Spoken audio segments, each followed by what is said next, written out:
Hello and welcome to another premier draft of Forgotten Realms. So this time it's best of one. I'm starting my ranking up for this season. This Mythic Rare isn't exactly a limited playable card. Unless you are mono blue. Let's see. So when it attacks, yeah, it's a decent ability, but it's also going to be hard to cast it, even though you can make it require less than 4 blue mana. I don't think it's really worth it, especially given how weak blue is in this set.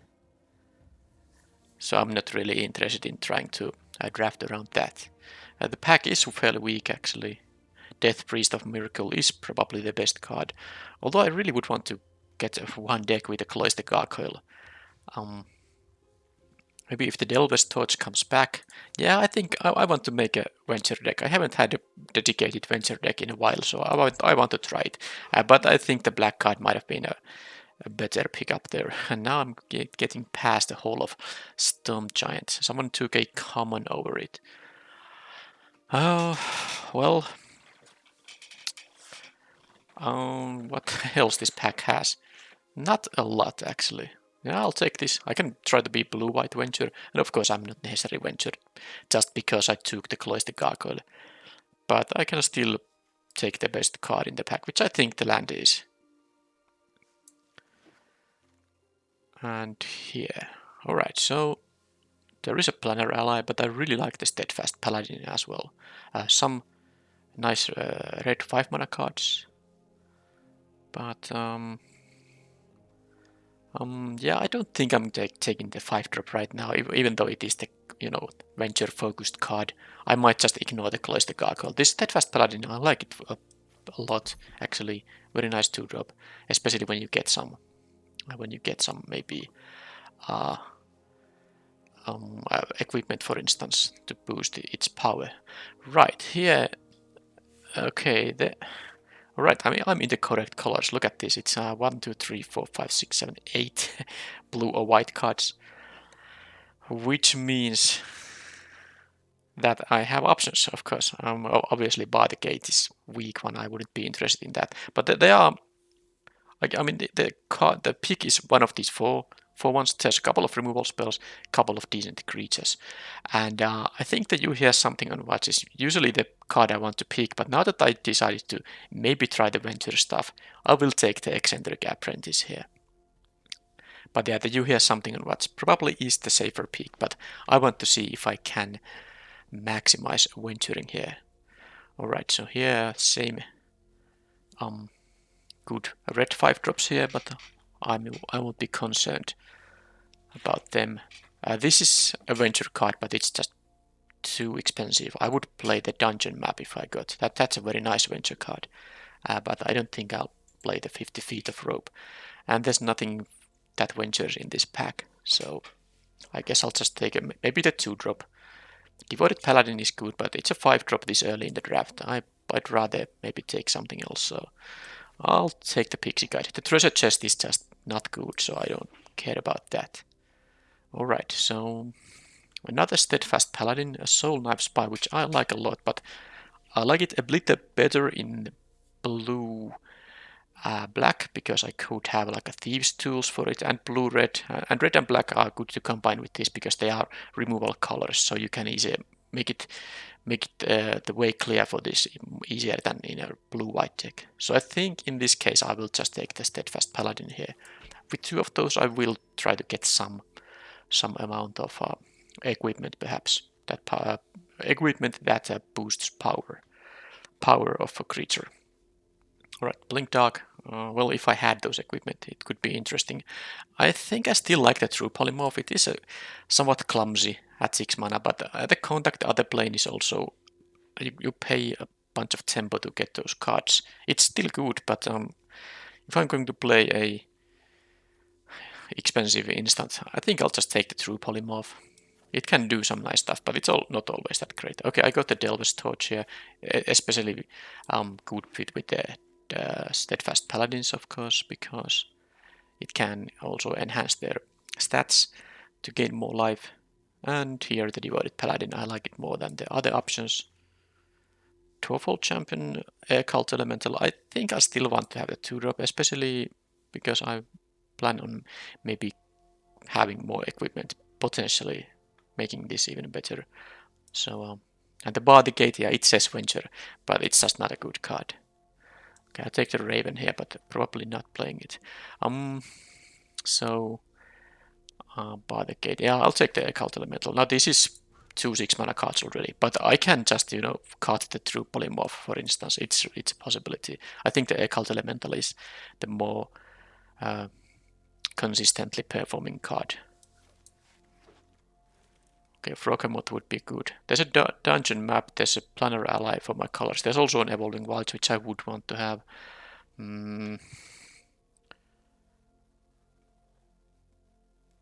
So I count 1, 2, 3, 4, 5 white cards, and actually 6 because there are 2 Steadfast Paladins. 1, 2, 3, 4 blue cards. I could take the Froghemoth and go white-green. But I have the whole of the Storm Giants, it's pretty good. I will stay blue-white here. Now the question is, am I taking the dungeon map, Evolving Wilds, or the Planner Ally? It's one of those. I think it's per pick. Each of those would be good, but with the Cloister Gargoyle, I do actually like the dungeon map here more. I would want to have a Planner Ally too, but I think I like the dungeon map slightly more. It also accelerates into the 6-mana cards if I end up playing both of them. Right, do I have 4-mana spells? No, not at all. There's a Skeletal Swarming, but of course with these colors it's not really even splashable, but it is pretty good card, but I'm going to give it to someone else now. The Ramshield Frost Giant is actually a card I would rather play in this deck than the Devoted Paladin. But I think I need a 4-drop here, and this flyer is completely reasonable. Now the Unicorn is not bad either, because I have a couple of lifelinkers, so the Unicorn can get some counters in this deck. But I still wanted to take the 4-mana flyer now, and here it's going to have to be Plate Armor. I would really want to have the Veteran Dungeoneer too, but this is just...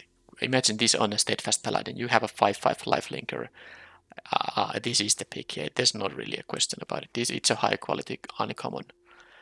Alright, well, and then I have this pack. There is a +2 mace, and it's still good with the Steadfast Paladin and the Dwarf Champion. It would be my 3rd equipment, I think. Yeah, it would. Maybe I will do that. This is best of 1, so no sideboarding. Your Ambushed on the Road is a card I like to have as a sideboard option. Not so excited about main decking it. You find the Villain's Lair. Yeah, it's too slow. These 3-mana counter spells, they are not good. I'll take the +2 mace. I can still play it with all the 2-drops I have. And here, Veteran Dungeoneer is the easy pick for me. I try to have the venture stuff. Alright, so I do like that my colors are open. How about the Priest of Ancient Lore? Or do I take the Planner Ally, which I might play over the Devoted Paladin, or I might play both? I'll take the venture card now. I think it's time. And then, okay, fairly weak stuff. I'm not playing 2 of these +2 maces. Spiked Pit Trap. It is removal, and I have very low amount of it. Now the Tapper ain't bad either.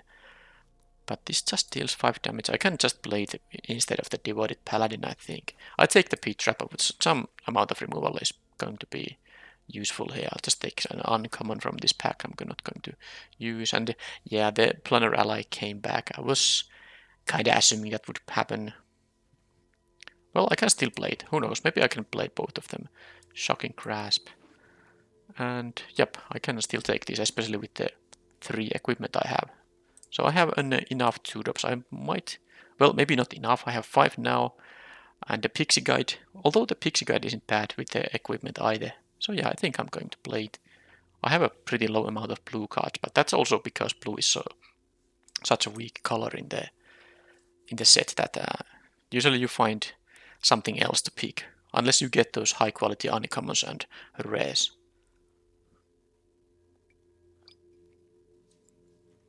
Okay, so this is 19 non-lands. And I'm not sure... actually, I'm pretty sure I'm not playing the Devoted Paladin. I would rather play the Planner Allies, and this Spiked Pit Trap does count as a 6-drop. Now, Monk of the Open Hand, I don't mind it, but actually with the expensive stuff I have, the Clever Conjurers, I'm not sure if I'm going to play 2, but these are actually quite fine, given that I can accelerate into the 5 drops and the 6 drops with the Clever Conjurers untapping my lands. Okay, so very nice black card, +2/+0 and Death Touch, with a fairly cheap cost of playing this thing and equipping, but obviously requires heavy black component from the deck, which I'm not going to have. I think I'll just like the Veteran Dungeoneer here. The Soul Knife Spy this might not be the deck for it. I'll take this Veteran Dungeoneer instead. And here, okay, now I get you here something on watch. I really hope to, because I had one option to pick this, but I think I took the Eccentric Apprentice over it. I'm pretty sure I took this in the pack one over this, but now I'm happy to get at least one of these.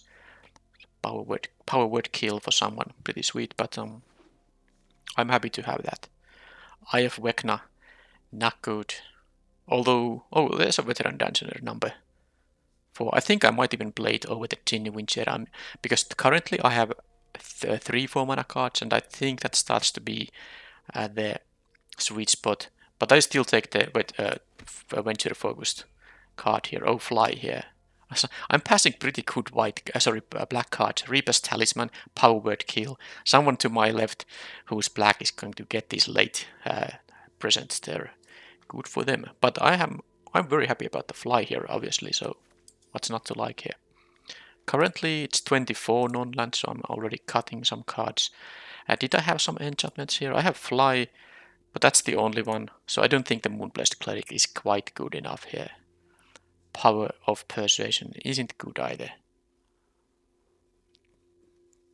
I'm not playing the Bar the Gate. I guess the Secret Door, no, I'm not playing that. I don't think I have a lot of mana to use sync on this thing. So I guess in the end I take the Moonblessed Cleric, but I feel like I won't be playing it. And now with the 5 mana cards I have and the 6 mana cards, maybe the Frost Giant is not what I want. On the other hand, it's a good blocker when I try to raise in the air, so it is something to consider. Maybe run over up through Polymorph. Actually, I like that idea more. So that's that. And I'm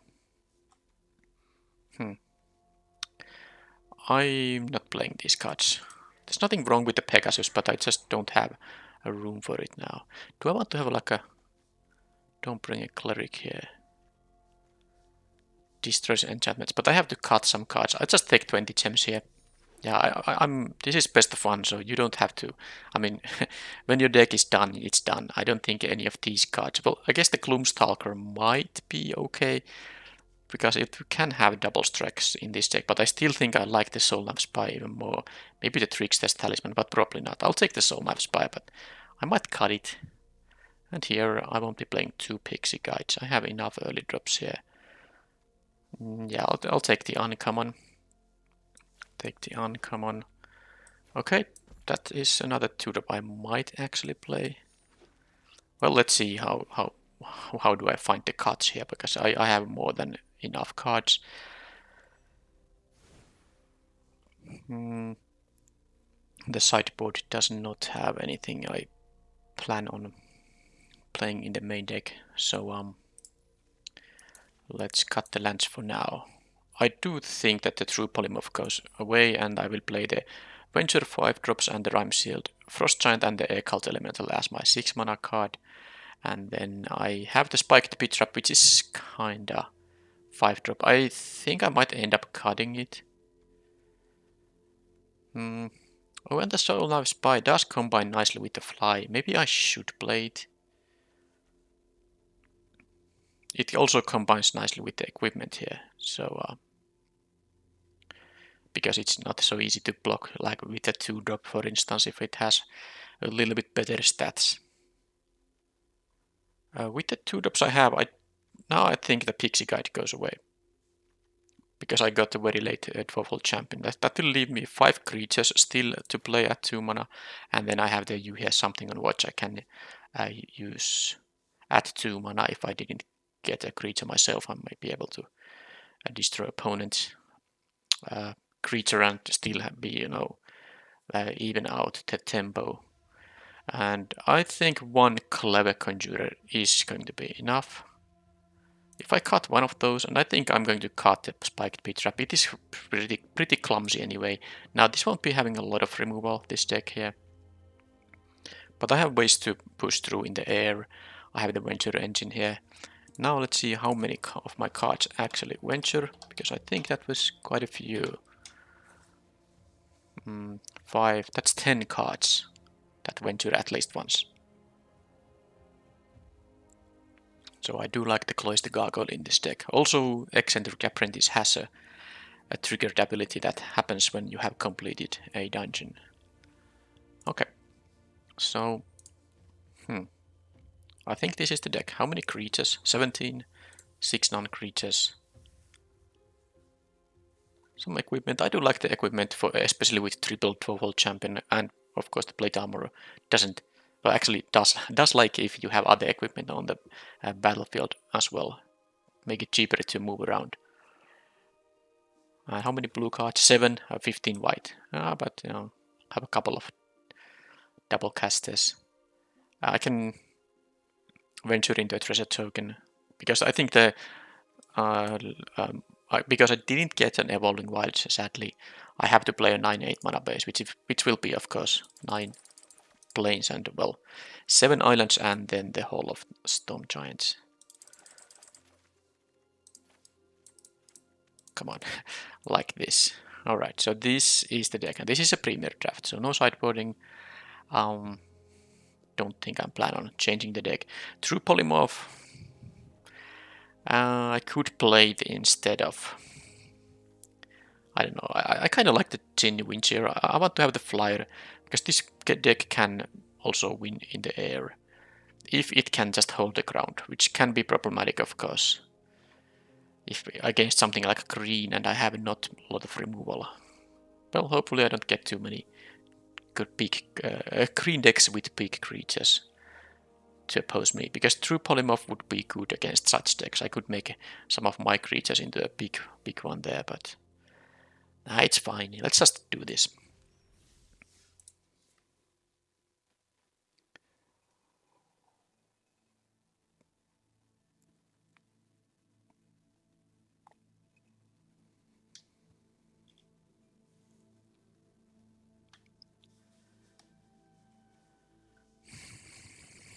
Okay, taking a surprisingly long time to find a match at 0-0.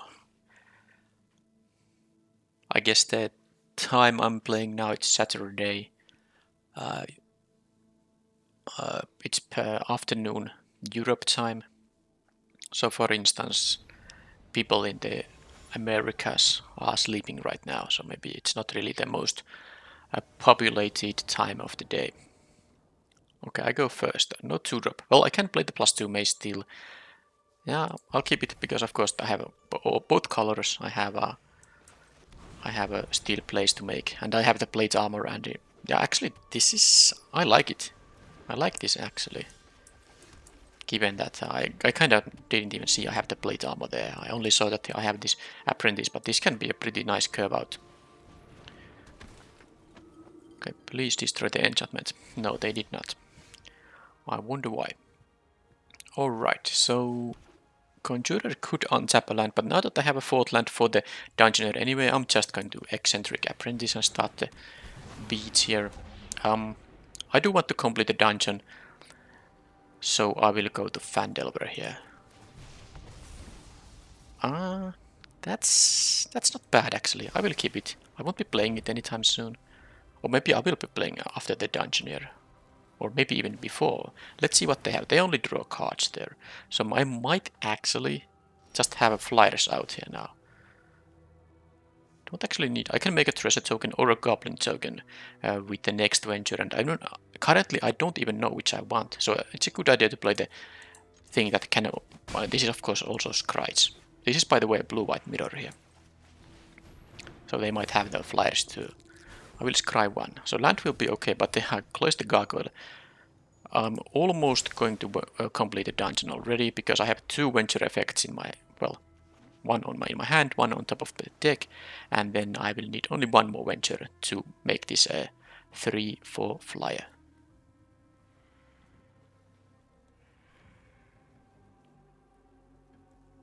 But next turn, veteran done. Oh, they have, but this is gonna cost for 3 to equip, so they could not attack. I'm just going to play the Dungeoneer. Let's see if what they have.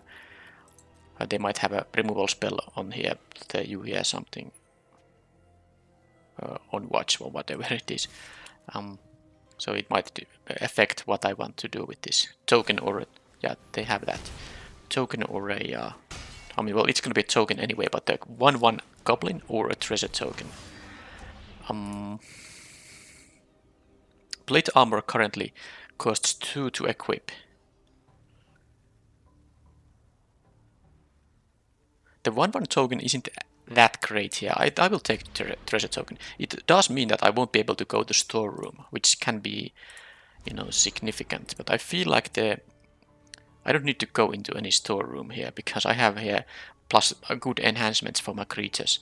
So I will just take the treasure token. It's more valuable here, I think. I might, if I want to, just play and equip the plate armor. I can equip this for 3. Well, let's see what I draw. Okay, they go for the level. Yeah, that's a very slow start for them. But they start racking up some counters here. But as long as they don't have flyers, I'm in a good shape here. So yeah, Veteran Dungeoneer is easily...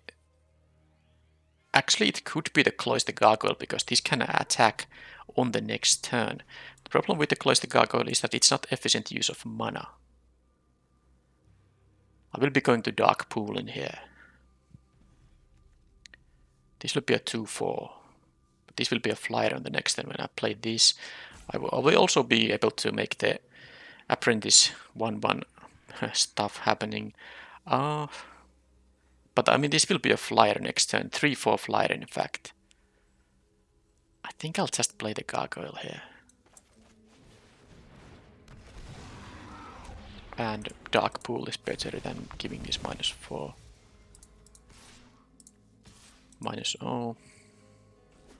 They might have also some other card draw. They can make this a very huge creature in that case, but they need to deal with my flyers. And I can use the Eccentric Apprentice, so any creature becomes a bird with base power 1/1 and gains flying. Okay, so that is a free attack. Am I going to take 2 here? Because I'm not taking, because I fear they have the instant speed to draw 2. Then this becomes a 4/6 and this dies.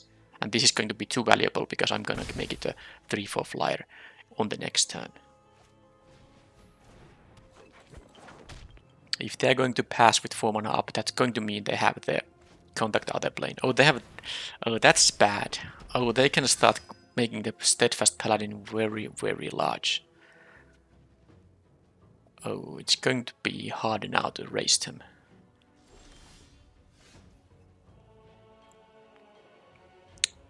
Well, not much I can do about it. Does this... Okay, it doesn't remove abilities. Well, anyway, I'll draw a card now.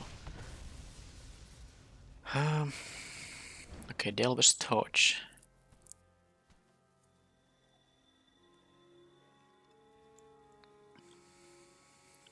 So what am I going to do? This guy starts dealing some nice amount of lifelink damage. If I attack, I mean, they have 2 mana up, so I would want to just trade with the Steadfast Paladin, but is that going to happen? I guess it can happen. And I can make this into a 1/1 as well. I don't think there's any 2 mana card draw. Well, they can have a -2, -0 draw a card.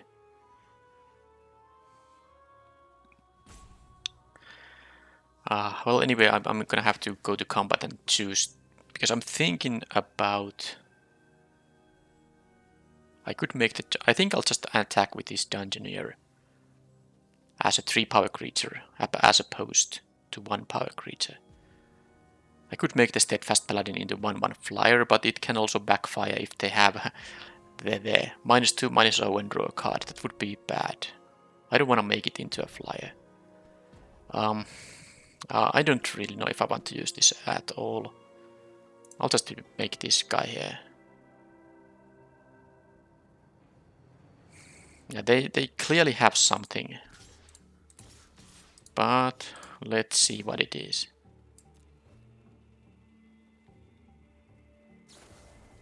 They had the shocking grasp there. And now they can still do... Ah, yeah. They gain 3 life here. They had the shocking grasp, yeah.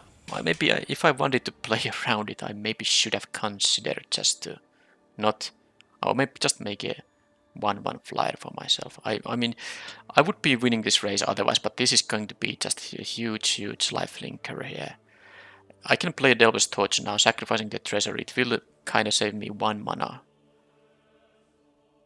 Oh yeah, I'm gonna do it. Because now I can play on the next turn the plate armor. I can play and equip it for 1. Well, it's gonna be 4 mana. Yeah, I can't. Yeah. If they have the instant speed card draw, I will just lose to the Steadfast Paladin. I mean, I was in such a good spot to raise the Wizard class, but not when they can start gaining 6 to even more life per turn. Okay, so that's just... I mean, I won't be able to raise them anymore. They will get even 3 more life from this thing. They can do that. They are going to gain 6 life here. Yeah, I mean, this is just game over. I'm not gonna be able to beat it. Yeah, man, this Steadfast Paladin. I would have been able to jump block the bigger attackers and all that. But yeah, lifelink.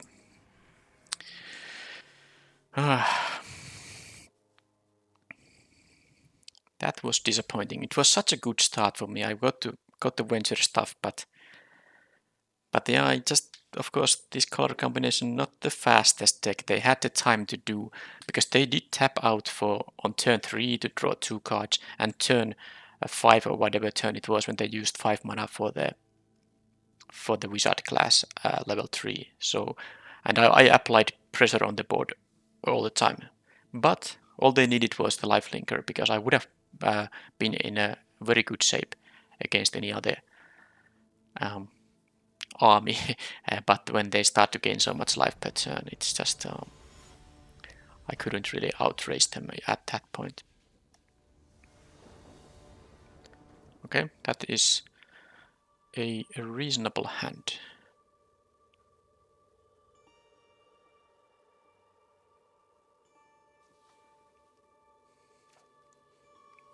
The opponent did mulligan. I will, of course, keep it.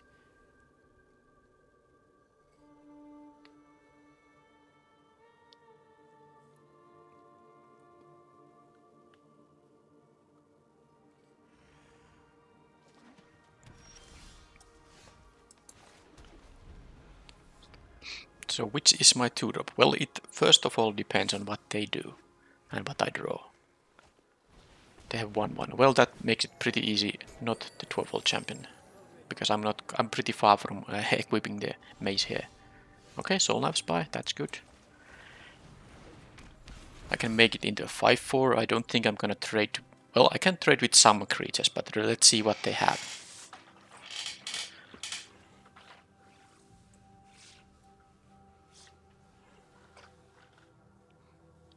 But yeah, the lack of removal sometimes, really costs, because imagine if I had a deck with removal. I just killed the Steadfast Paladin they had there. In the previous game, I mean. Oh, that's annoying. At least they are missing a land drop, because... Or maybe they are not missing, but they lack the white, but... what was I saying? Yeah, I mean, if you have removal, then of course you can kill a singular threat opponent has and can continue your own game plan. But when you don't have removal, that can just happen. And here there's a risk that if they have more life gain, I mean, and all they need is more creatures, this will just grow and grow. But I will of course play the Soul Knife Spy here, because currently it can trade with the Unicorn, but if they have any creature, it's gonna be a 5-4. Oh, this is going to be a tough one. It really is. Next turn I will play the 12-volt champion and the +2 mace. Oh, they don't have a creature. Well, this is actually sweet. Hopefully they don't have a trick either. But I have to go for it, right? Either draw a free card or make them trade, or even jump block. Okay, a trade if they don't have a trick. Yeah, let's see if they have a trick or not. I might just be saved by them not having planes here. Okay, that was a trade. Good. I don't mind that at all. But now, with the Delver's Torch, actually, well, I'm gonna play the champion, and then I will be playing the Delver's Torch, which I consider a little bit better now than the +2 mace. I can still make this into a 4/4 attacker that ventures. If I draw a land, it's still going to be... Then I can just equip and play the other 12 champion. If I don't draw land, I most likely will equip and attack. Okay, now they got the planes. Do they have another Celestial Unicorn? That is the question. They don't. But they had double life gains, so if... Yeah, this could have been a... What? 3/6/5? Well, I guess I got lucky here. Anyway, Delver's... I have a planes here, so let's do the Delver's Torch on this thing. And attack for 4. If they double block, that would be fantastic. I don't really imagine they will do that. I will go to Fan Delver, although I could go to Tomb of Annihilation here too. Actually, I am, because I have multiple ventures here. Repeatable venturing here, both in the Torch and the Planar Ally, and I do want to get the 4/4 Death Toucher now.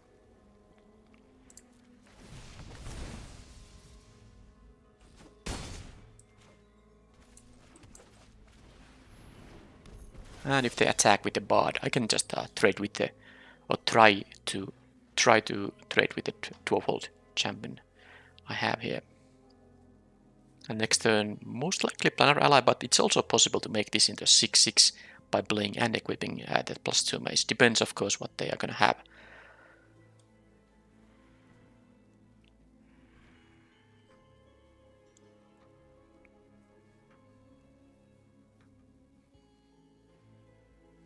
But yeah, I think I got saved by the one turn when they didn't draw the planes. Yeah, they had all this life gain stuff. It would have made the Celestial Unicorn such a problematic thing. Oh, plate armor.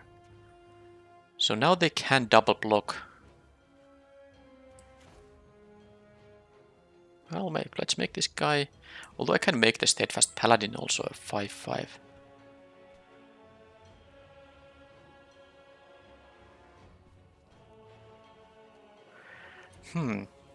Interesting. I could just play the Planar Ally. That's also a consideration here.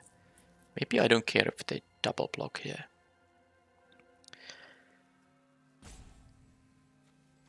Wow, this is a... I actually can't... I mean, I can't even equip the other 12-volt champion to just try to raise them, but I don't. They have the lifelinker here, so... Not actually sure. I'm gonna get... Veils of Fear, it's irrelevant right now. I feel like the Planar Ally is still what I want to have, but I want to attack with this guy. Am I going to just trade with the Inspiring Bard? Man, this is tough. I think I'll just do like this. Yeah. I will take the 2 life loss, and I'm sure they will be doing the same. So this is going to trade with the Inspiring Bard here, or the Steadfast Paladin. Okay, they just don't... Actually, I like that more. Now I can get the Venture trigger from that thing too. Alright, so... I'm going to get on the next turn the 4/4 Death Toucher, unless they kill one of my guys here. They can kill the Planar Ally or the equipment. Okay, keen. Okay, that... Oh! Wow! I won't be getting the stuff now. That's funny. That is funny. Do I even want to attack with the 12-volt champion? I guess it might be just time to start dealing damage here. But yeah, this says I can only venture once a turn. Surprisingly relevant right now. Alright, so I'm just thinking about, do I need the Rime Shield Frost Giant here? It's a great blocker here, but it might just be better to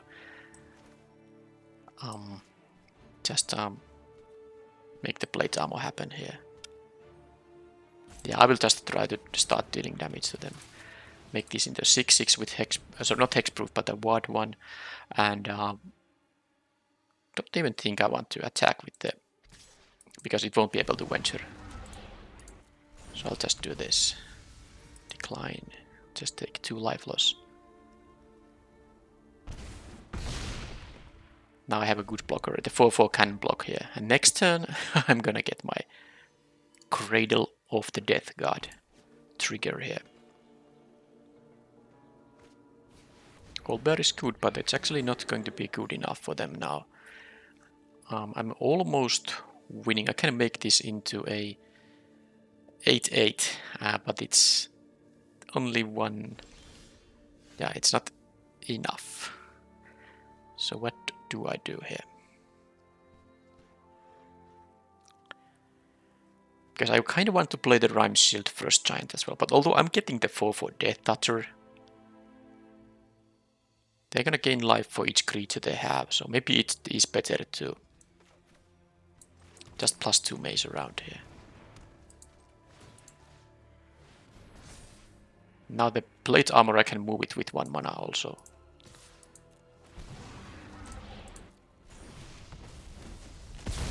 And I think that I might want to do exactly that.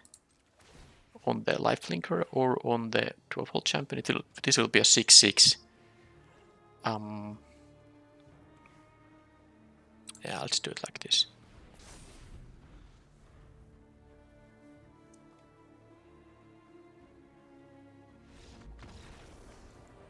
And that's it. I don't know how the game would have gone if they got the... if they didn't trade with this guy. Because on the next turn they found the planes, they had the Inspiring Bard. It was 4/3, it would have become a 6/5. They could have tried to raise me. I guess I had the blockers for it, but it would have been a lot more difficult. I'm very happy they ended up trading with the Soul Knife Spy there.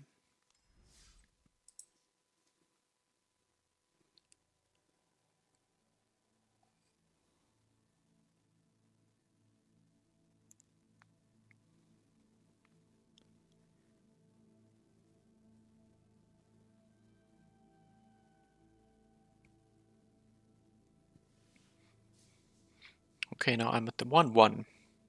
Well, yeah, I think it is, like I said, when I was waiting for the previous match, the time of the day is not the most crowded. Okay, I'm going first with a pretty nice hand here.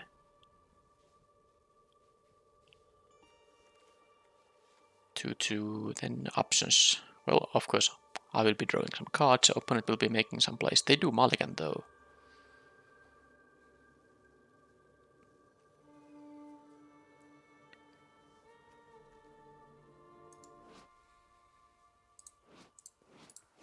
Okay, do they keep 6 or go even lower? Because they are thinking about this. So that means they might be thinking about going to 5, or maybe they just have like a difficulties choosing what card to lose from that hand. But anyway, they kept 6. And I can just go into dungeon map next turn, most likely, unless I draw a 3-drop.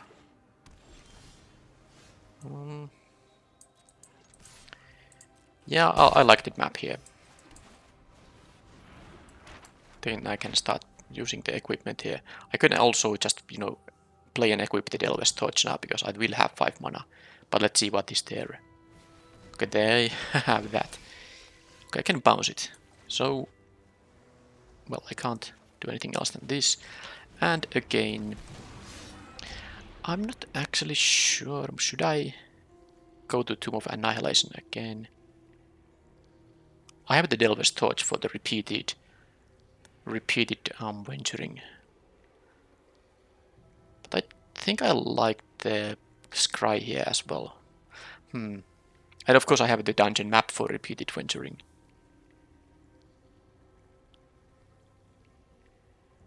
I guess I don't need the Scry. Land is fine with the Occult Elemental, so I'm not even sure what I would be deciding with the Scry. I think any card I draw can be pretty decent, whether it's a spell or a land. And of course I can make this into a 4/5 with the Delver's Torch. Oh, they attack. I could double block, but it's just way too risky. They have, of course, a way to untap it, but I mean, they would have to gain some life. Okay, they have a way to make it untapped by that, but actually, this is really good for me because I can... Well, there's a planar ally, but I'm still obviously doing this now. Because I can attack for 3 points of lifelink. And Whales of Fear, I will be losing 2 life, and I'm supposing they are going to lose 2 life too, but they're gonna take 6 here now. That was a brave attack here, I think.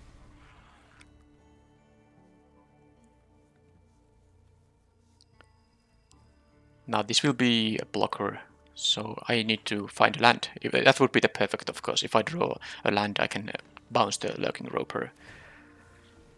I can't imagine them attacking, but they do. So they have a way to raise me somehow. Maybe they have another big blocker. That's also a possibility. That's not a big blocker. They need something else. Okay. No land though. That's a bit sad. But they're gonna double block. I think I'll just... I mean, attacking with both here. I am. Losing some life here. Not gonna sacrifice anything. Don't think they want to sacrifice either, so... Oh, they did. Wow, what is that?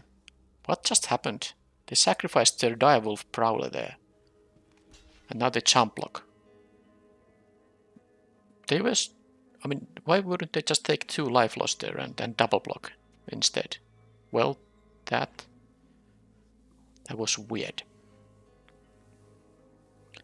If they don't block at all, I can make them to go to 1, but 1 is enough for them to survive.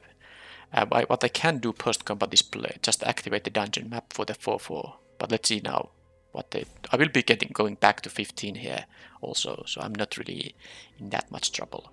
So yeah, there's no point with this thing. I don't think really. So I'll just... I think I could also play this instead of the Planar Ally. And I can't just get the Death Toucher, of course, but I feel like I will play the Scry thing. That allows me to maybe Scry into a land, so I can have the Air Cult Elemental. I don't imagine them dealing 15 damage here, and I can still block with the Windseer. And I will actually, if they are making like a big attack. Okay, land is on top, and I will keep it there. So if they attack with, I mean, I don't know, the untap the Roper attack with all, I'm gonna block the Knoll Hunter with the Jin here. Even though it represents lethal damage currently, I'm going to, with my hand, I was going to be able to deal the final points anyway. I just wanted to make sure they don't have any weird combination of cards that allows them to win by me not blocking.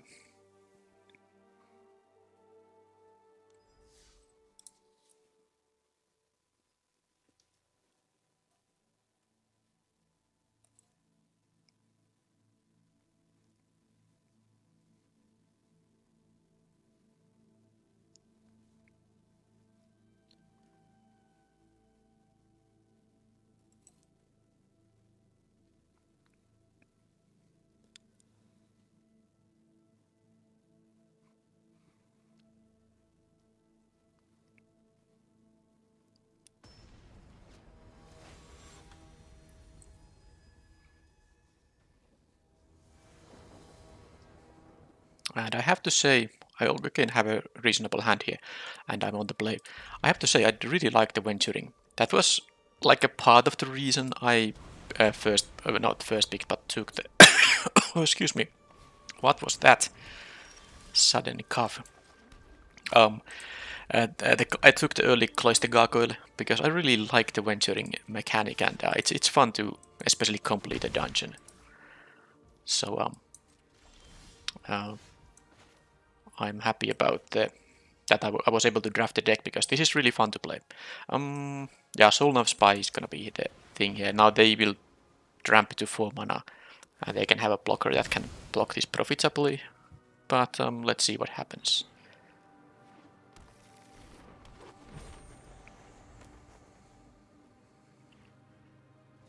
Okay, so nothing yet. I have this as an instant speed effect. Although I might want to... I think I'm gonna play the dungeon map. Because then I will be able to... I'm gonna play the Delve's Torch. In that case. But I want to play it now, because if I have to use the You Hear Something on Watch here. Now I do understand if this draws me a card, I would have had a better play here, but it's still a good turn. Play the dungeon map and the Delve's Torch, and I actually, yeah, I got the free card. Oh, and there's the fly. I forgot I have it in the deck. So this is really decent turn anyway. Now I don't want to make this into an egg basket. It's such a good creature even without the extra help. So I'm not gonna play both fly and, well, don't have to concern myself with that anymore. But point is that Delve's Torch there would have been also quite good enough. Now I have 5 mana here, so I don't have any. Yeah, I don't have any actually good use for my mana this turn, sadly. I think the Clever Conjurer is just what I want here, and definitely won't be playing the fly here on it now. And if I want to, I can play the Occult Elemental. Let's hope they don't have an old bear there. That would be annoying thing to bounce. I wouldn't be bouncing an old bear. I can kill it with this. Oh, they have that. Alright. So, they have a Planeswalker. This is going to complicate things a lot. This is going to complicate things. These have a reach, so the fly doesn't help me. So I can bounce. Well, okay. I really wanted to draw a land there. A land would have been so good. Because then I would have been able to attack with a Clever Conjurer, bouncing one of these. So they either lose the Loath or jump block with one of the spiders and then only have this at 2 loyalty. Yeah, land would have been actually...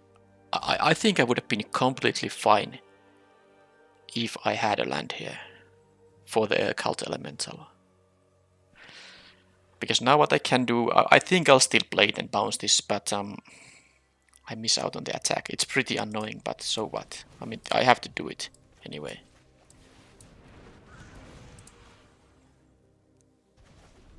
They have one jump block on it still, which is not nice. They get to draw a few extra cards here. That's the... I mean, they will get 2 cards with it. If they have removal on the Occult Elemental, this might just be... Okay, well, they have more reach, guys. Oh, come on. Well, I can make this into a... Yeah, well, I have the... You Hear Something on Watch. I can make it into 3/6. They can double block it, but then I can have this to save it. So I guess I'm still in a... okay shape.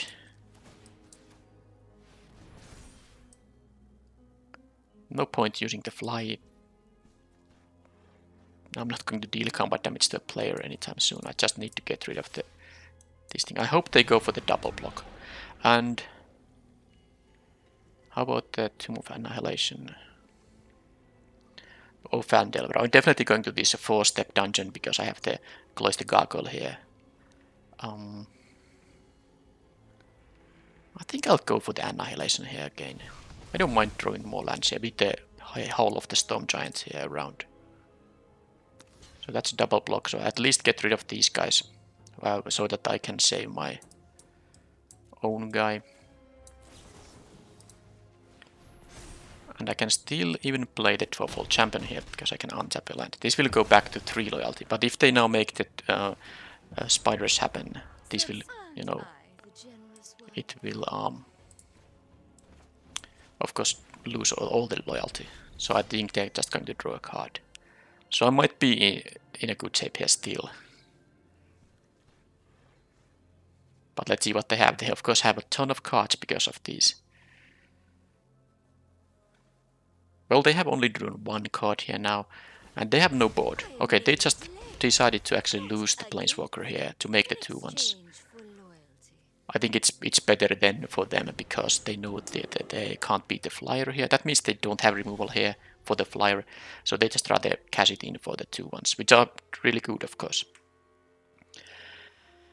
Now, I will venture once, twice this turn. I could venture No way, this is too much mana. I have, even though I can untap a land here, it's going to be... If I use this for 3...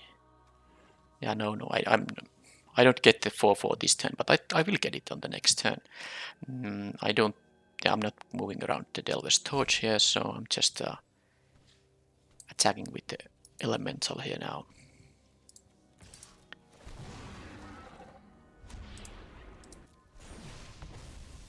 I wonder if I ever would go to Oubliette.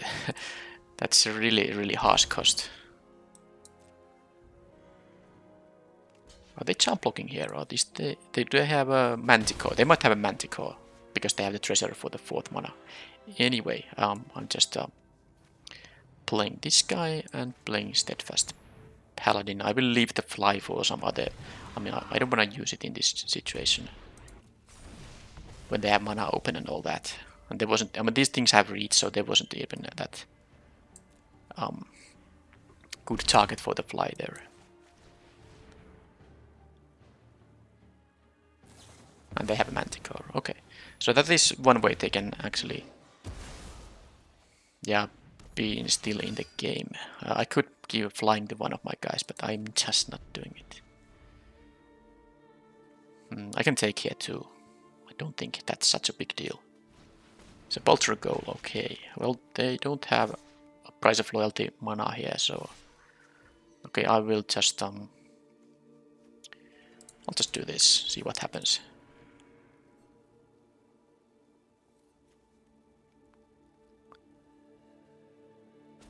Okay, trade. That is fantastic.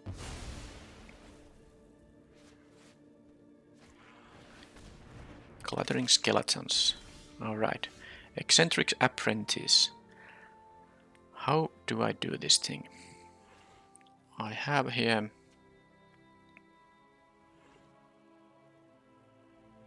This doesn't have a defender, no. So I can attack with this, and then it gets the flying with the Delver's Torch trigger. Also, I can just venture into dungeon by using the Eccentric Apprentice right now. Is that what I want to do?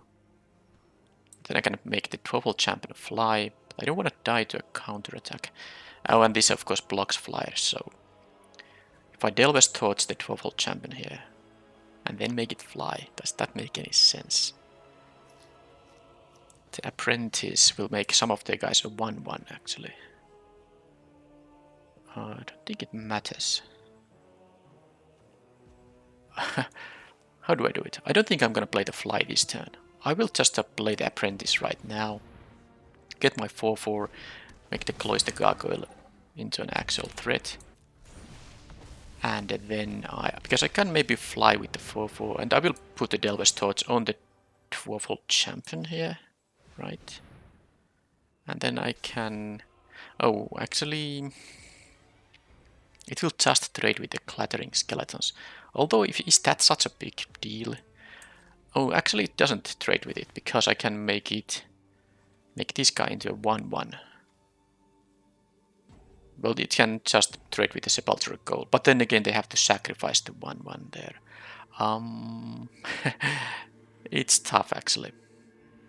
I'll make the Clattering Skeletons into a 1/1. Okay. It's fine. It has now flying, but I don't think it's a big deal. So I will attack with these guys. I could attack with the Conjurer, but I think I like the idea too. I mean, they can block with the Conjurer with the Sepulchre Goal and sacrifice one of their guys to eat it for free. Okay, I'm just doing like this. And I will venture to a what dungeon now? Another Annihilation or Fandelver gaining a life? What shall it be?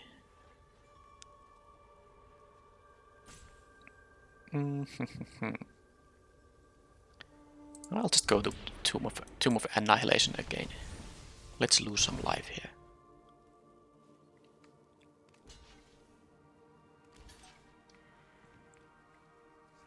So now they can trade with the 12-volt champion, prevent all the damage here, but they have only 2 creatures left here. And I can of course untap here something. Yeah, well, the Cloister Gargoyle can block the Manticore, so let's untap it. And if they attack with the clattering skeletons, I think I might just block with the 4/4 here. I will do that. Let them venture.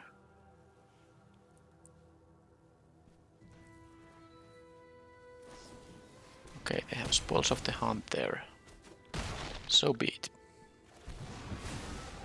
I guess the fly is gonna be going to the clever conjurer now. Although, well, let's see. So this, I have to use this ability. Up to, oh no, it's up to 1. You know, I don't have to target anyone with it. They have an horde dropper there. So I could attack with the 7/7 if I untap a land, because I have now. Well, no, with the dungeon map, I can't just do it anyway. Right. But then again, I might want to just venture a bit here.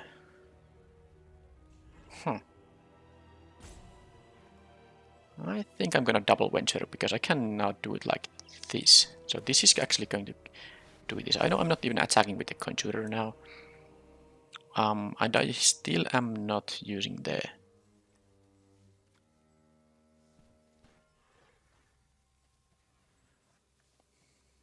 fly, I don't think. Although I might. 1, 2.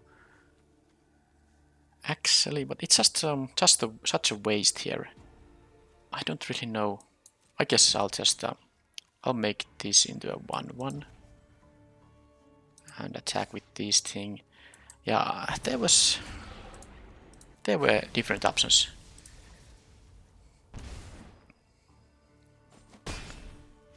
So I think I'm going to go for the venture here. That means they can get the free treasure token.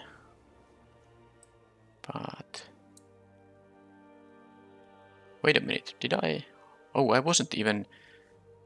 The dungeon map, I think I wasn't even supposed to tap it for mana now. No. Then I wouldn't have to untap. Oh, come on. I made a mistake there. But if they want to attack with their 1/3, then they attack with their 1/3. I'm gonna venture into a dungeon now. And won't be sacrificing anything. And I'm at 9. I'm not going to lose to the attack. They have 3 power here. Well, there are ways to suddenly they sacrifice the swamp there. I guess there are ways for them to deal 6 extra damage by some pump effects, but I'm fairly confident this is going to be enough. I mean, they are not going to win. My life will be enough to survive their attack. So now I'll just make them jump block. No, this is just a lethal attack now, unless they have something for 1 mana. So it's 6 mana. Yep. I can make. Oh, actually, I can just make this guy fly. So I mean, there are many, but I'm still winning here no matter what. So I'll just make this guy into a 1/1 and get my 4/4 and all that. I mean, they don't have anything for 1 mana, do they? That's 5 damage. It's enough to win. So I never needed to fly here.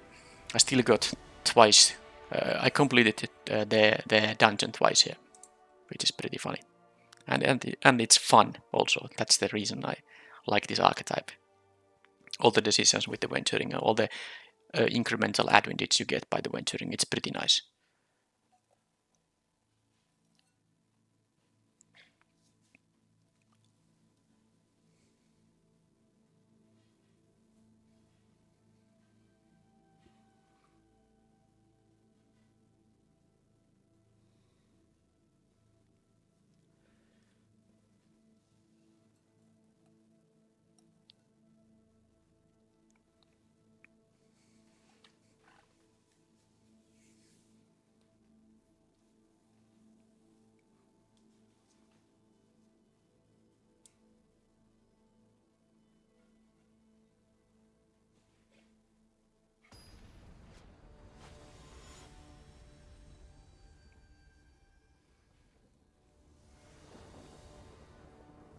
I guess the only kind of very minor unfortunate thing is that I don't have really With this deck, I could complete the first dungeon too, but with 2 payoffs for completing a dungeon fast, I don't think I'm gonna go to the Mad Mage dungeon that often with this deck,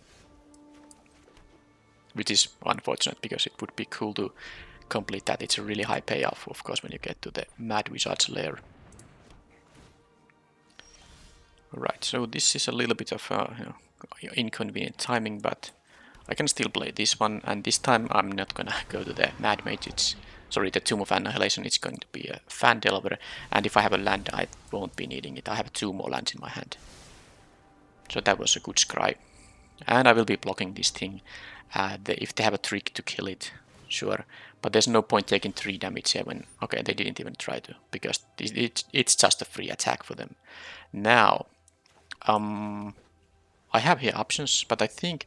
Because one interesting option is to dungeon map into a 12-volt champion here. But I just like the dungeoneer maybe more here. I like it more. They have no play here. Well, maybe they have an instant speed play of some kind. This goblin might be more valuable. Can jump block. Maybe I can even make it fly, but... Let's see what is their spell here now. You see a pair of goblins. Alright, well that makes the 1/1 even better now. I can just trade with one of those.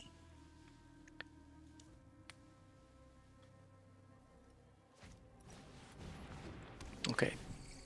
That is... I mean, they don't have even that strong of an attack here. I just do this and it's all fine. I take 1 here. Completely acceptable. And now I would have 6 mana if I use the treasure token here.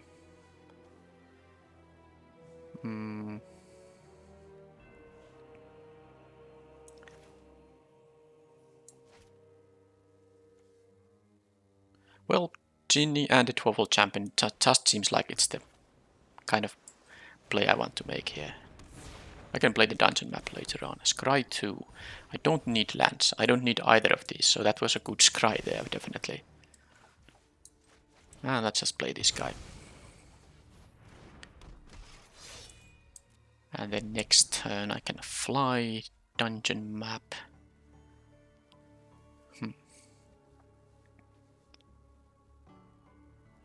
I don't have any equipment, so I can just trade with the Valor Singer using the 12-volt champion.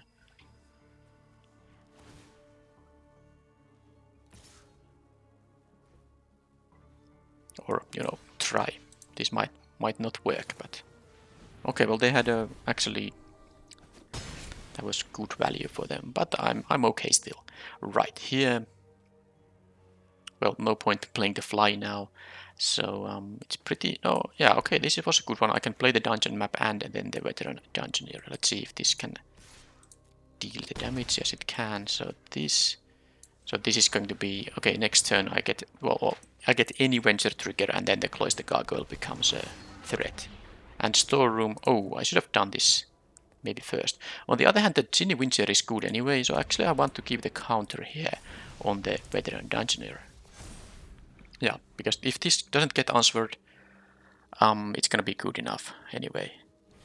They have a minimum containment there. Alright, so they can attack for 2. They can attack for 2. And now I can just dungeon. Okay, that is good too, but I'm still going to, of course, draw a card here. Make the Cloister Gargoyle into a thing. Play the Steadfast Paladin. +2 mace. Well, I'm just attacking with both. I'm actually winning this race currently, especially with the lifelinker, and I think it makes sense to play the +2 mace. I have to sacrifice the treasure, but I also have a mana that I would have also, I wouldn't have spent it at all. Next turn I can still equip the mace and use the dungeon map, unless I want to use the fly here. I'll take the 4 here for sure. They are stuck at 4 lands. Oh, they didn't do that they made a mistake. This would have been just 2 extra damage for them.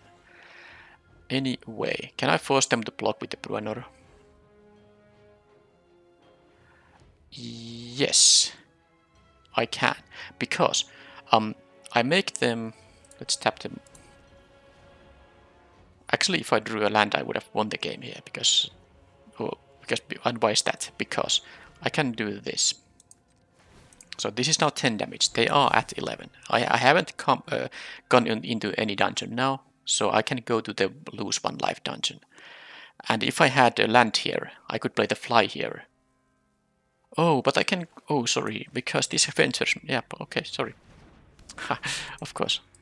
I don't have to, because I was thinking I have to use the dungeon map, but of course I don't have to. I can just do this and use the flies. It does something else than just give flying. Yep. Oh man, I almost somehow messed up there. I almost attacked into the Bruenner, forcing them to block or, you know, use the dungeon map. But of course I could do it like this. Well, I didn't mess up, even though I didn't realize it quickly enough, but... no, I realized quickly enough, but I didn't realize it right away that with the fly I have to win here.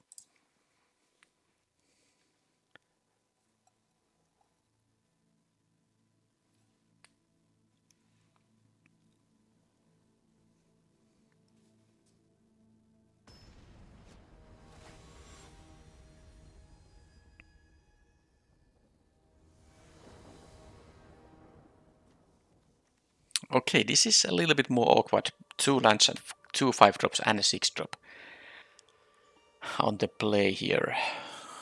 Yeah, this is effectively a mulligan hand already. I would have to draw a lot of lands in a short amount of turn, in a low amount of turns, a low number of turns to get to actually play these cards. So this is effectively a 6-card hand, I would say. So I will mulligan it now, and this is a better one. I can just, and the opponent also mulligans. All right, so I can lose 1 planes here. I have the same 2-drop here, but now I have a higher chance to get these stuff played as well, because I have 3 lands and not just 2.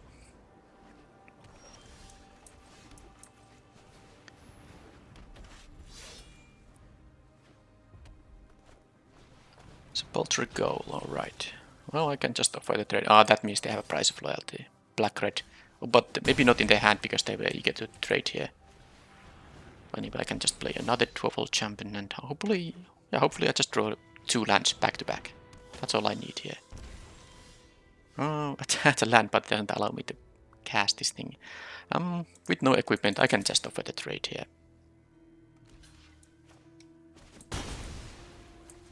At least I got my second blue, so the Rime Shield Frost Giant can happen now. Okay, so is that gonna be the... I feel like they might have a removal spell, so I think this is... normally I would not just want to venture, but they're gonna have... They can't just kill this thing. I can raise with the 4-power creature here. Now that I have the 4-power creature here, if they're gonna use their turn to remove the planar ally, well then at least I still have this one, and they have only a 2-1 currently.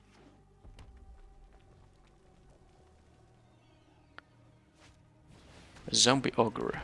Well, until I find an equipment I can't attack with the Frost Giant, but then again this is a good blocker, and it's the main purpose of the card. I also have the whole of the Storm Giants, which potentially will be pretty relevant here.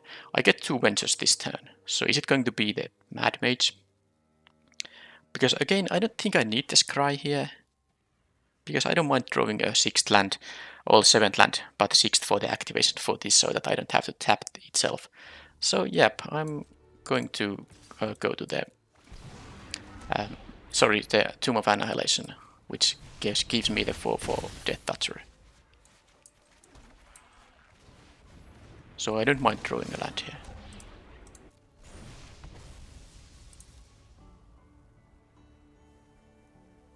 Okay, they discarded... Oh, they have a white splash here, but they discarded that. Okay, okay. Hobgoblin Bandit Lord doesn't really do anything. Currently it's a 2/3. Oh, this is good. Wow, that's really good. Yep.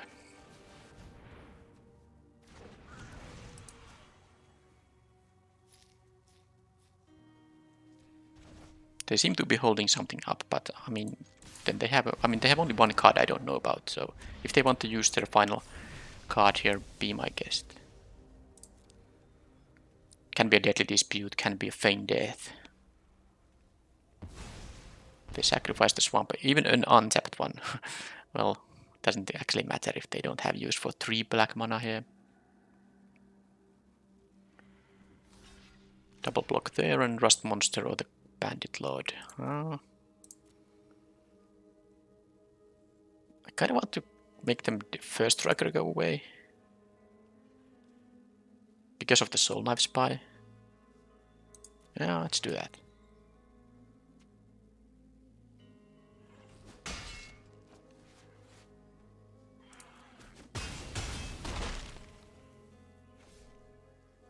But yeah, any land I will have is...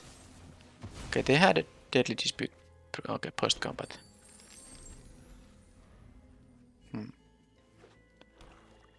They could have done it a little bit differently. Because they could have sacked the treasure to make it... yeah, they could have made this into a 4-1 first striker and just eat my 3 for the Ray of Enfeeblement. They get to venture now. Okay. But if I draw a land, they have to jump block. Sadly, that didn't happen. Because I would have attacked with the 7-7 when they are at 7. But I'm still in a good shape. That wasn't exactly a bad draw either. They are still only at 1 card in hand. And I have a good blocker here. And they have the Occult Elemental. Even if they kill the Planar Ally, the Occult Elemental is still here. Bruenor. Alright, well, that's just a 5-3 Mimic. Okay, well, I have just lethal now. They don't have answers for my flyers here. Okay, so I'm going to tier 3. So I lost the first game, but I was at bottom of tier 4, so didn't cost me anything in terms of rank progress. And now I've won 5 back-to-back games. I'm at 5-1 now, so I go to the new tier. Sweet.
Okay, on the play with a nice hand. I've really gotten good hands in this event. And of course, when you are 5-1, that usually means that the draws have been fairly good. Which one of these? They have a Black Staff of Waterdeep. Alright, so my turn 3 play will be the Eccentric Apprentice, most likely. I like the Lifelinker here slightly more than the 3-1. Because they might have like a 1-3 here, and I might just at least get to gain some life here. I don't want to necessarily trade with it, this thing, on anything here. I might draw an equipment. That makes this, of course, a little... well, it gives extra toughness. And they have a 2-1. Well, and I drew an equipment. So do I just want to trade here? I think the Steadfast Paladin is fine trading here. And then I play the Eccentric Apprentice. I of course could have, I could have done a fly on the Steadfast Paladin and then play the Truffle Champion. Oh, they actually chose to not trade. Well, I'm happy about that. They are nowhere near getting the 6-mana activation, but they might have something like a Spoils of the Hunt. That's one reason to save the creature here now. Anyway, now I'm actually caring about the Scries, so let's go to lands. Dungeon map. It is good. I mean, I take it, but I can still play on the next turn. I can play 12 champion and a fly, for instance, or just the close the gargoyle. But let's just see what they do. I kind of assume they have a spoils of the hunt because they didn't take the trade here. This won't do anything unless they have an actual card that is an artifact. This doesn't work with treasure tokens because it says non-token artifact. So maybe they have like the silver raven, or what's the 1/1 artifact creature? Well, that's something that makes the fly slightly worse.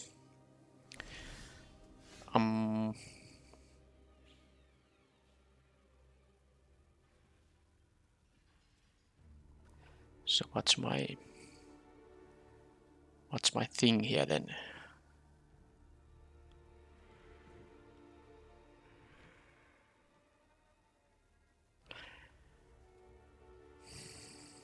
I could just play the +2 Mason here. I don't want to play the fly when I can't connect. I could play the fly on the Steadfast Paladin and attack for 2 damage, and then they will block the Steadfast Paladin, and then next turn I can equip the +2 mace, but they can have removal for it. I don't want to lose the fly just like that. I think I'm satisfied. I think it's fine to just offer the trade on the Arcane Investigator here now. Or they block with the Pixie Guide and I get 2 life. That's completely fine. And that's what. So they want to save the Investigator for some reason. I'm just getting here 3 life. That is nice. So the question is, dungeon map, 12 champion, close the gargoyle, which can get me a treasure token. I don't think I care about the 1/1 in this case. No, I don't. But it's still. This won't be doing anything in quite some time. I need more venturing. I think the dungeon map is just this, because I'm a bit stuck on mana. I'll just get more mana here. Of course, I won't be activating it for the venture ability in quite some time.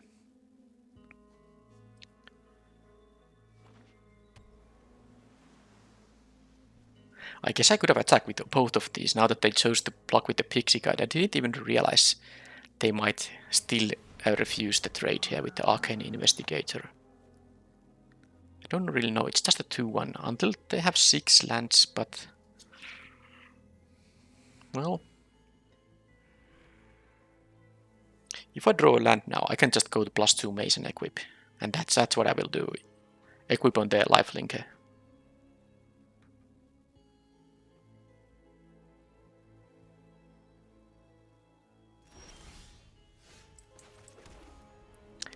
And that's what I did.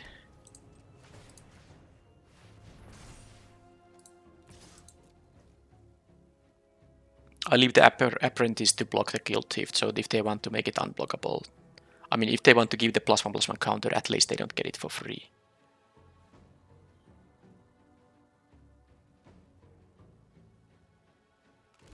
Okay, now I get to kill 2 of these guys, and it's going to be. I feel like if they start using 6 mana on the Arcane Investigator, it's just not going to be good for them. I'd rather get rid of the flyer here. Although the guild thief isn't. No, I don't care about the Investigator. Let's do it like this.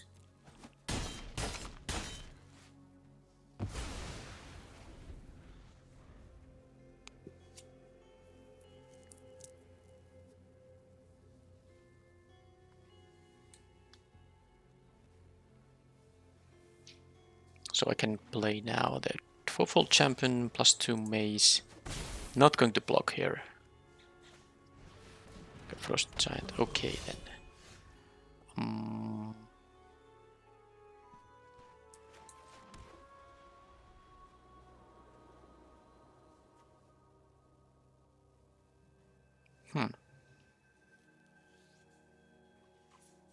Don't think I'm equipping now anything. I'll just attack here. Just attack, play this, and play the Cloister Gargoyle. Do I want to have the 1/1 or treasure? I have a lot more mana now. I don't have double blue though. I have a couple of double blue cards, the Frost Giant of my own, and then there's the bouncy 6-drop. But I guess the 1-1 is good now because of the equipment I have. I can make it into a 3-3.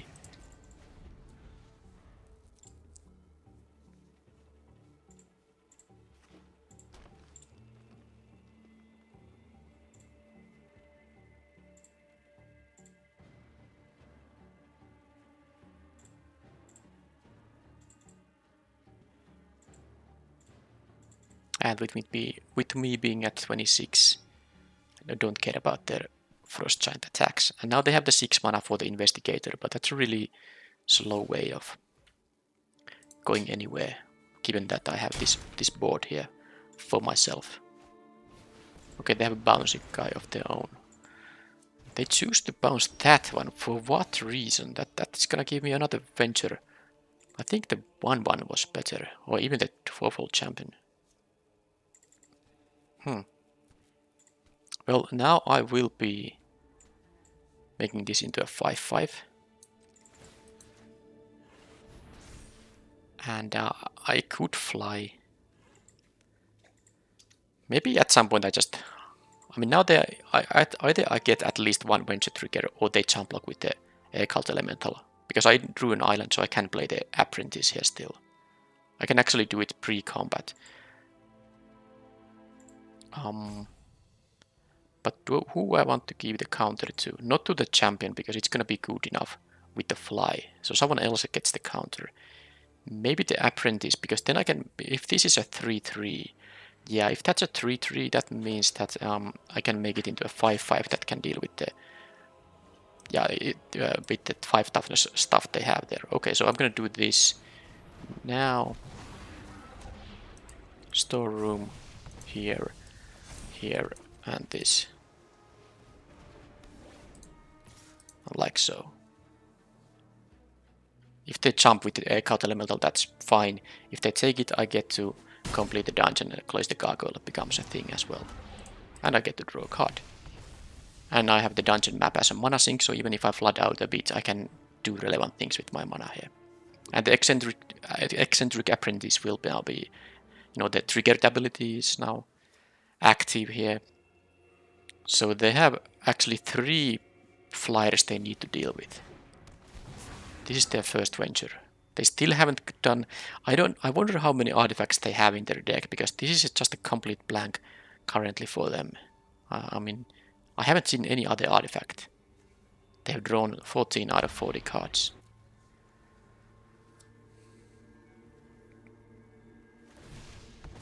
And now the eccentric apprentice, what it can do, it can make the air cult elemental into a 1-1. They scry 1 to bottom. Okay, planar ally will be a thing as well. Don't think there's any pre-combat scries I want to make. So I will make this into a 1-1, so they have a 2-2 and a 1-1. If they want to double block the eccentric apprentice, I think it's acceptable. It is. So let's just go.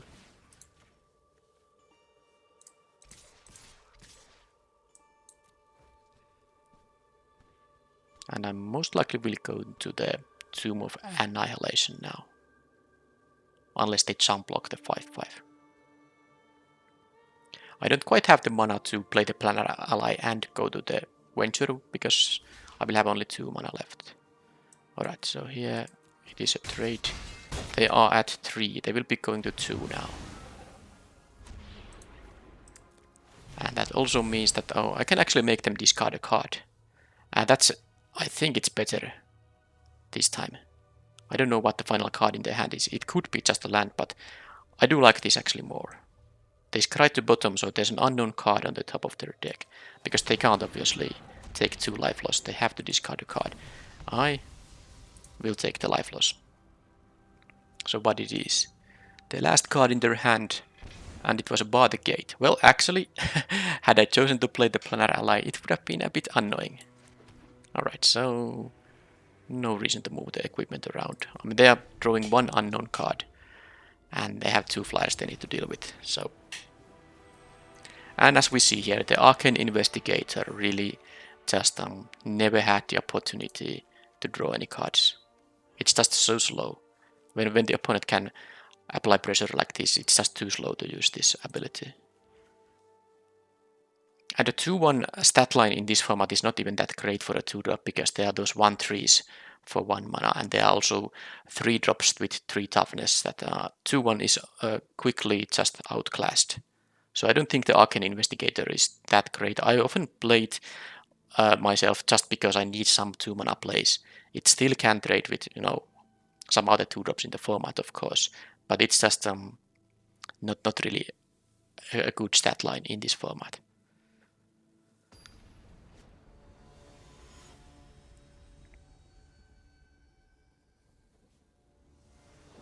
So this is now actually, how about this hand? I think it's okay, even though I don't have the blue here. I can have this for the turn 2 drop. I can go to the map into Dungeoneer. It's fine.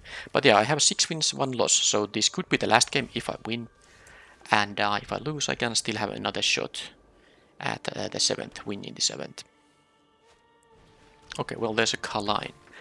I'm kind of tempted to just to kill the Kaline here. But I guess I'll just play the Truffle Champion.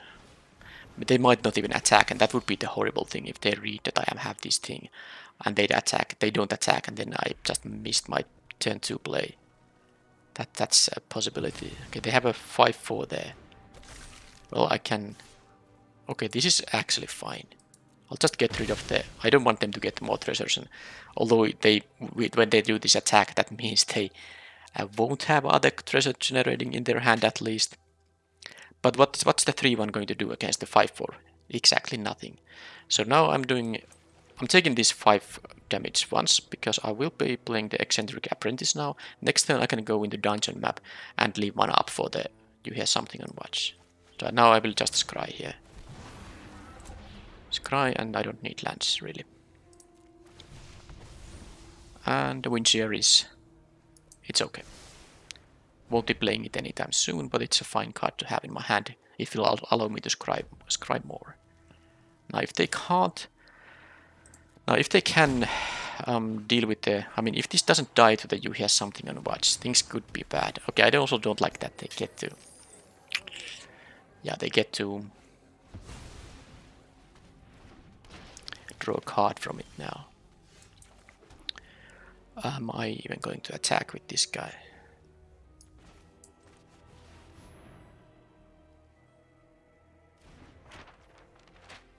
Nope. I can't trade beats here now. I can at least, if nothing else, block the Skullport Merchant here. Or the Sepulchre Goal, but no, it's not going to be the Sepulchre Goal here. Because I'm gonna use the You Hear Something on Watch, so I'll just do this. Now they can still, of course, sacrifice the Clattering Skeletons to deal 4 with the Sepulchre Goal, but I'm taking 7 now, and this way I will be taking... Oh, they can also draw a card. They have to decide which they want to do. They chose instead of... I mean, of course, drawing a card would have cost mana too. This is just free. But yeah, now I take 4, otherwise I would have taken 7 here. But now with the Sepulchre Goal, Price of Loyalty is a thing. I'll just lose the Price of Loyalty. But well, I am at 6-1, so it's kind of normal that you get other very good decks against you. So, alright, that's annoying against me. I have to be very defensive here. I can make a 1-1. I can... Actually, what I can do is a treasure token. No, it doesn't help. I need 1 more land. Because if I could make a treasure token, I think I would just go double Dungeoneer, but it doesn't help. So I'll take the 1-1 for sure. Do I want to attack now? It's an interesting question. With a 3-4 and a 1-1, I can do some blocks here. Yeah, I guess I'll need to start raising them. Because in the end I will lose to the Herald's activations. So I need to win them. Need to win them indeed. So if they attack with the 4-4, I have a double block available there. If they attack with the Sepulchre Goal, I can just block it with the 1-1. And they of course just start doing stuff with the Herald of Hadar. Now I can make this into a 4-5, and I think I have to Although I can... Yeah, that's what I'm gonna do.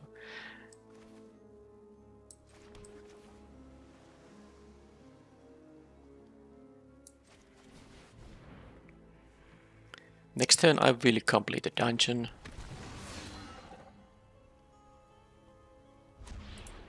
But it's gonna be close with the Herald of Hadar. There. Can I get... Yeah, I have some ways to gain life. But we will see. Deactivate that. They even gained 2 life there. I don't think they have any reason to block here now.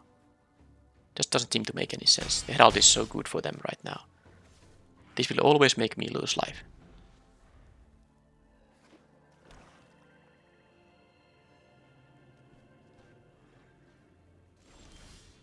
Okay, well there's a lifelinker. So now what I need here is a plate armor.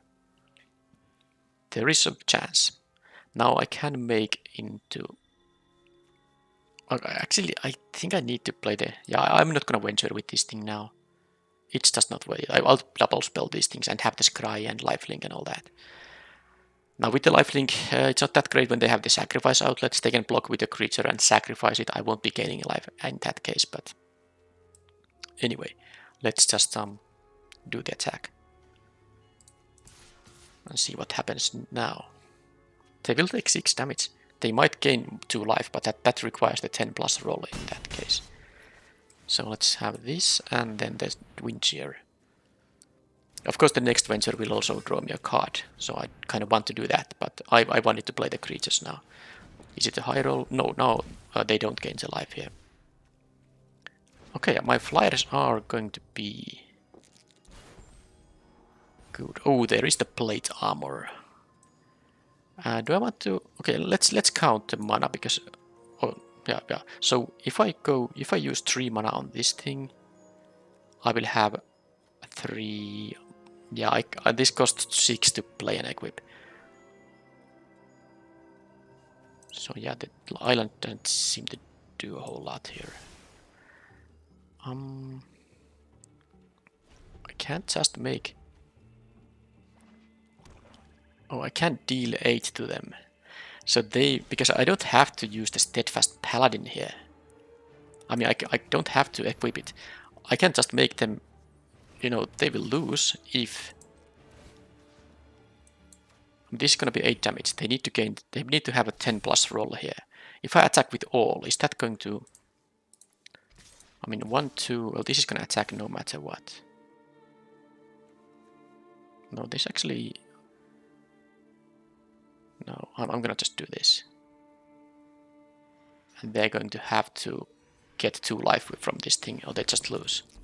Oh, they get even the treasure tokens there. Well, hopefully that's not too... Oh, it is relevant for the Skullport Merchant. Oh man, this is actually...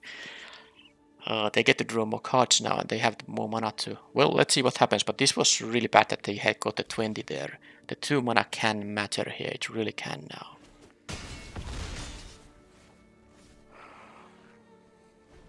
Well, they can't get a double activation, but I would survive a double activation. So this is still, I mean, they need to... I wonder why they didn't go for the treasure, the card draws there in end of turn. They had mana available, didn't they? Okay, it seems like they are finding some answers now. I don't actually have to complete the Fandelver here now. If they have a price of loyalty, oh, that's good, but it's not good enough. But the price of loyalty would have won them the game. But that was gonna win them the game, no matter what. I wasn't going to leave a flying blocker here. So they equip that thing, and I will just kill it. Get some life here in the process. I will lose both of these, but who cares? They might sack it for a card and prevent me to gain life, but I mean now they are not gonna beat the board what I have here now. Even if they can kill the Windseer, I will just first draw a card. Don't have any double blue that I could cast for such a low amount of land. So let's do this, and there's a venture, but no mana for it because this ender is tapped. I can move around the equipment, and I think that is the reasonable thing to do here. Now attack with, make this into a 1/1. So don't really imagine how they can beat this attack. They can't. Not with two mana. That is it. So I lost the first match in the event, and then I won 7 in a row. But this deck was good, and it did. The funny thing is that, well, I don't know if it's funny, but interesting thing to note is that this wasn't. I wasn't winning because of my bum rares or anything. I had a nice land, which I guess I had the threat of activation there. Yeah, it wasn't really in a big part. But look at this. It's only commons and uncommons here. Let's count how many uncommons this is. 1, 2, 3, 4, 5. That's actually 5 uncommons in the deck and 12 commons, and then and of course the one of the that was the non-lands, and then one of the lands was a rare. And this was a 7/1 deck, and this was even featuring blue and white, which are not the strongest colors in this set. Black and red are. So this just means that the venturing stuff. Well, I don't know. Well, of course, I did venture a lot in these games, but you can win with something else than black-red. Let's just say that. And of course, the equipment with the profile champions are also pretty nice, and with the steadfast paladin and all that. But yeah, it's not a format where you just have to draft the black and red always when possible. You can have successful decks for the other colors, and I really want to say one more time that it is very fun to play with a deck that has a lot of venturing. You can complete multiple dungeons, and you could even complete a Mad Mage, but if this deck had the Cloister Gargoyle and to a lesser extent the blue 3-mana flyer that wants to have a completed dungeon, so I didn't really go to the Mad Mage because of that reason. It takes so much longer to complete. But yeah, that was it. I think the next video will be a constructed one. So I have a double upload this day. When this publishes, I mean, I will be playing some historic because of the jumpstart. We have a lot of interesting historic cards, so I will brew up some kind of deck, and I will have the constructed corner for some kind of a historic gameplay. And in the next video, and the next draft video, I think will be a traditional draft of Forgotten Realms. Thank you for watching, and see you next time. Bye bye.